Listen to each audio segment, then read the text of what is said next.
नमस्कार, मैं डॉक्टर अंजलि सावत, consultant obstetrician and gynaecologist and laparoscopic surgeon. हमने पिछले वीडियो में बात की थी फर्स्ट ट्राइमेस्टर के बारे में। हमें क्या करना चाहिए, क्या नहीं करना चाहिए, कैसे रहना चाहिए, क्या खाना चाहिए, क्या नहीं खाना चाहिए। तो आज हम बात करेंगे सेकेंड ट्राइमेस्टर के बारे में, जिसको हम द्वितीय तिमाह बोलते हैं। ये कब शुरू होता है? ये आपका शुरू होता है 14 वीक्स की प्रेगनेंसी से लेके 27 वीक्स प्लस 6 डेज़ की प्रेगनेंसी तक। वैसे अगर आप सेकेंड ट्राइमेस्टर में हो तो कॉन्ग्रेचुलेशंस, क्योंकि आपका फर्स्ट ट्राइमेस्टर की जो सिम्टम्स हैं, जैसे ज़्यादा वॉमिटिंग होना या ज़्यादा परेशानी होना, दर्द होना, थकान होना, एकदम घबराहट होना या चक्कर आना, ये सब काफ़ी कम हो गया। स्पेशली वॉमिटिंग से ज़्यादा औरतें परेशान रहती हैं, तो अब आपको परेशान होने की ज़रूरत नहीं है, क्योंकि अब ये 3 महीने जो हैं ये बहुत आराम से कटने वाले हैं। इसमें आपको किसी तरह की कोई परेशानी नहीं होगी, ना ज़्यादा थकान होगी, ना आपको ऐसा ज़्यादा उल्टी और उबकाई की शिकायत रहेगी। उल्टा अब क्या होने वाला है, आपको अब ज़्यादा से ज़्यादा भूख लगेगी। आपकी इच्छा करेगी मैं ये भी खा लूँ, मैं वो भी खा लूँ।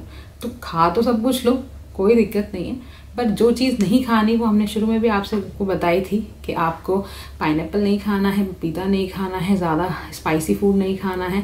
स्पाइसी फूड से क्या होता है ना, स्पाइसी फूड से आपको गैस्ट्राइटिस ज़्यादा होगा, एसिडिटी होगी, फिर आप वॉमिटिंग करेंगे, आपको खाने का मन नहीं करेगा। इसलिए बेटर है कि आप ये चीज़ें अवॉइड करें। फास्ट फूड्स अभी भी आपको अवॉइड ही करना है, नहीं खाना है। क्या खाना है, जो हम पहले भी डिस्कस कर चुके हैं। इसके अलावा जो बचे हुए फ्रूट्स हैं, ड्राई फ्रूट्स हैं, ग्रीन वेजिटेबल्स हैं, ये सब आपको लेना है।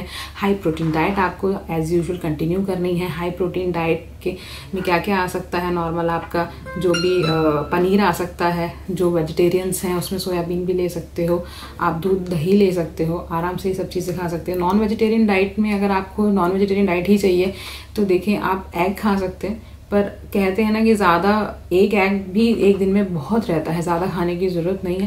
ज़्यादा नॉनवेज खाने की भी ज़रूरत नहीं है, क्योंकि अगर नॉर्मली अपन को वेजिटेरियन डाइट में मिल रहा है तो वो इजी टू डाइजेस्ट होगा। नॉन वेजिटेरियन डाइट का बस एक ही नुकसान रहता है, it is heavy to digest. आप आसानी से उसको डाइजेस्ट नहीं कर सकते हो। और प्रेगनेंसी में हम चाहते हैं कि हम जो ईजिली डाइजेस्ट हो जाए खाना, वही हम ज़्यादा से ज़्यादा लें। वैसे तो इसको जो 3 प्रेगनेंसी के जो ये बीच के 3 माह हैं, जैसे 4th, 5th और 6th मंथ, ये अपने आराम से कटने वाले हैं। तो आप इसमें अपनी प्रेगनेंसी को एंजॉय कीजिए। थोड़े बहुत टेस्ट करने पड़ते हैं, वो आप कराएं। अपने गायनेकोलॉजिस्ट की ज़्यादा विजिट भी नहीं करनी पड़ती है अपन, और अपनी जो इच्छाएं हैं वो आप पूरी कर सकते हैं। जो मन में आए करें, वॉकिंग करें, आराम से थोड़ा बहुत घर का काम भी कर सकती हैं आप। क्या नहीं करना है, वही हैवी स्ट्रेनस एक्सरसाइज नहीं करनी है, ज़्यादा वजन नहीं उठाना है, बार बार नहीं झुकना है, ज़्यादा देर तक खड़े नहीं रहना है।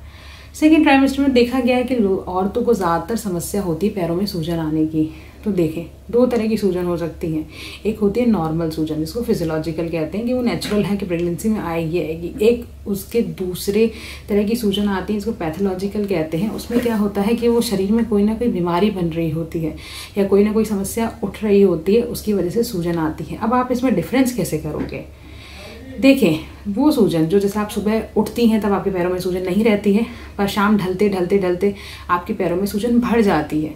फिर आप रेस्ट करती हैं तो फिर सूजन आपकी उतरने लग जाती है। ये जो सूजन होती है ये नॉर्मल होती है, नेचुरल होती है। इसमें आपको परेशान होने के लिए की ज़रूरत नहीं पड़ती। बस आपको कुछ चीज़ें करनी होती हैं कि आप आधे घंटे से ज़्यादा देर तक के लिए खड़ी नहीं रहें। अगर आप बैठें तो पैर के नीचे कोई सपोर्ट या स्टूल लगा के बैठें, और अगर आप लेट रही हैं तो पैर के नीचे तकिया लगा के लेट जाएं।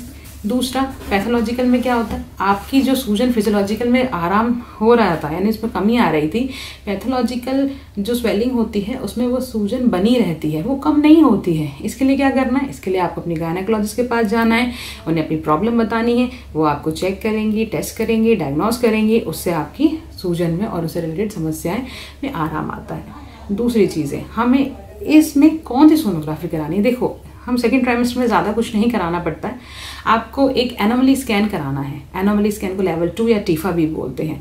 ये कब कराते हैं? 18 वीक्स से लेकर 22 वीक्स के बीच में कराते हैं। हमारे पास लिमिटेड विंडो पीरियड होता है, आपको इसी टाइम में ये सोनोग्राफी करवानी पड़ती है। नहीं, अगर नहीं करवाई तो फिर ये दोबारा नहीं होती है, ठीक है। बेस्ट टाइम होता है 19 वीक से 20 वीक्स के बीच में। अब इसमें होता क्या है, इसमें बच्चे की डिटेल्ड स्ट्रक्चरल जो हमें नॉलेज है वो मिलती है।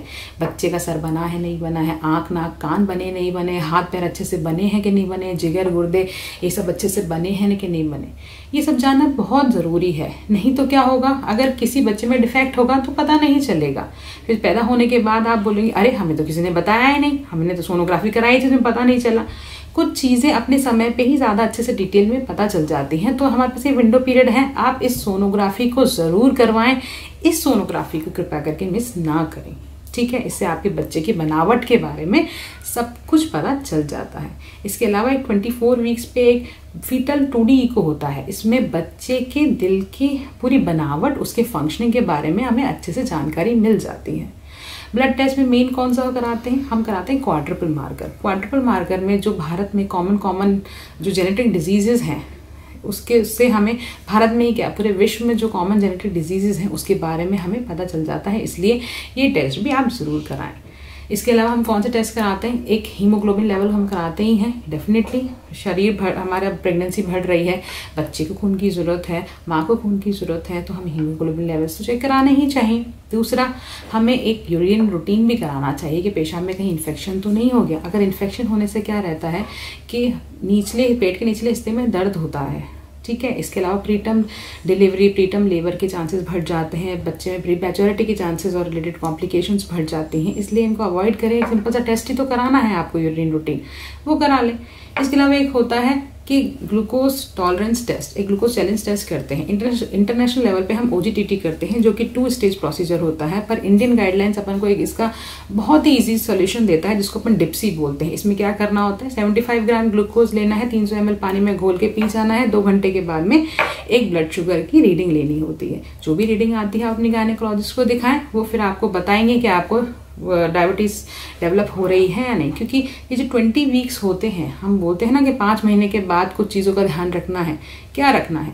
उसमें यही 2-3 चीज़ों का ध्यान रखना होता है कि आपको कंटिन्यूसली आपका ब्लड प्रेशर चेक कराना है कि कहीं आपको BP से संबंधित बीमारियां प्रेगनेंसी के दौरान नहीं हो रही हैं। दूसरा, कहीं आपको प्रेगनेंसी की वजह से डायबिटीज़ तो डेवलप नहीं हो रही है, जिसको अपन जेस्टेशनल डायबिटीज़ मेलाइटिस बोलते हैं। ऊपर से थायराइड डिसऑर्डर्स भी हम चेक करते हैं, पूरा थायराइड प्रोफाइल भी हम करवा सकते हैं। अगर आपको पहले थायराइड की समस्या है तो हम इस बार भी आपके थायराइड फंक्शन चेक करा लेते हैं। मेन तो अपना BP और डायबिटीज़ का रहता है, जो कि अपन को टेस्ट करवाना ही पड़ता है। ये टेस्ट बहुत सिंपल है, आप अपना ये टेस्ट घर पे भी कर सकते हैं और आप जो भी रीडिंग आती है आप डॉक्टर को बता दीजिए।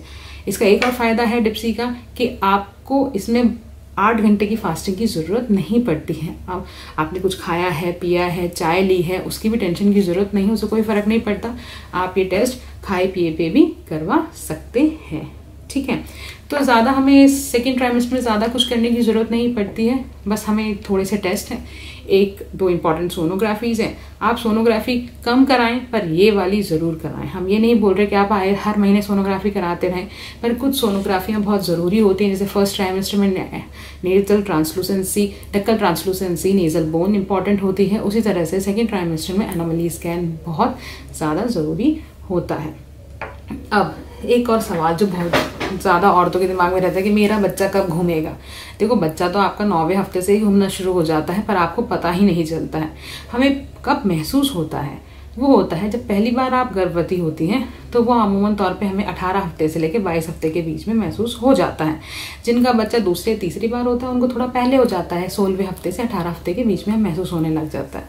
अब जो पहली बार गर्भवती हुई हैं उनके लिए ये एक्सपीरियंस पहचाना नहीं होता, तो उन्हें हमेशा लगता है कि बच्चा घूमेगा तो कैसा लगेगा। तो वो देखे, हमें ऐसा लगता है जैसे किसी ने जो फैदर होता है ना हमारे पेट को टच कर दिया हो, या फिर अंदर से गुदगुदी का सा एहसास होता है। ऐसा लगता है कि कुछ गुब्बारा जैसा पेट के अंदर चल रहा हो।